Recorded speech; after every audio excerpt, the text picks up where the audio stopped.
I did 2 arrangements, I, Me, Mine and Long and Winding Road, total £80. They must have made 40 million out of that at least.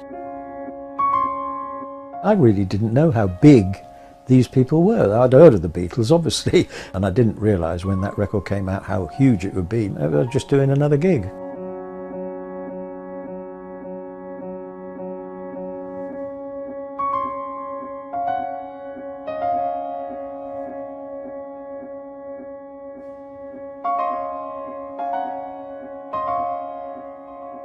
I met a guy called Peter Asher. We started a little band together, just a trio, but Peter Asher was the brother of Jane Asher. Now Jane Asher at the time was going out with Paul McCartney, so we'd go round to Peter's house to rehearse. There I met Paul McCartney. When Paul McCartney discovered Mary Hopkin as a Welsh folk singer, he wanted to make a record with her, and he didn't want to go down the usual route of hiring the normal people. And Peter said, why not try Richard? He might be able to do an arranging job for you. And they asked me, and I said, well, I don't really know anything about pop music at all. I'm a jazz head, you know, I don't even like pop music. I thought Dusty Springfield was a cowboy. I said, okay, well, I'll give it a go, you know, why not? So I went and met Paul in the office there, and he was lovely, and in true Paul style, he had his basic idea, and he said, just do your thing. I want to see what it sounds like.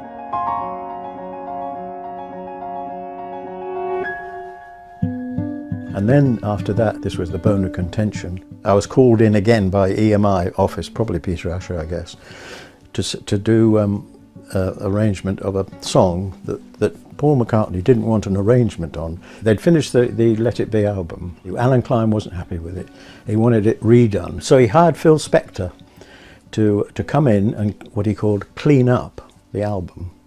And the one tune that he wanted to put a massive orchestra on was the Long and Winding Road. All we had was a piano, a bass which was taken off because Phil Spector said it was crap. He thought John Lennon had deliberately messed it up because he didn't want to do the song. And then Ringo drummed along while we were doing the session.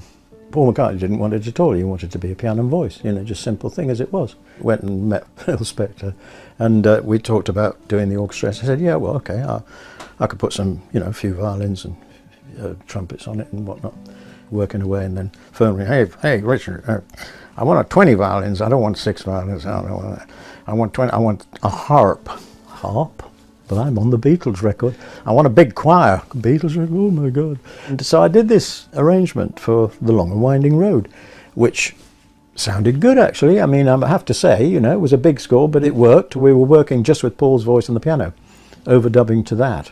He didn't know anything about it, of course, at all.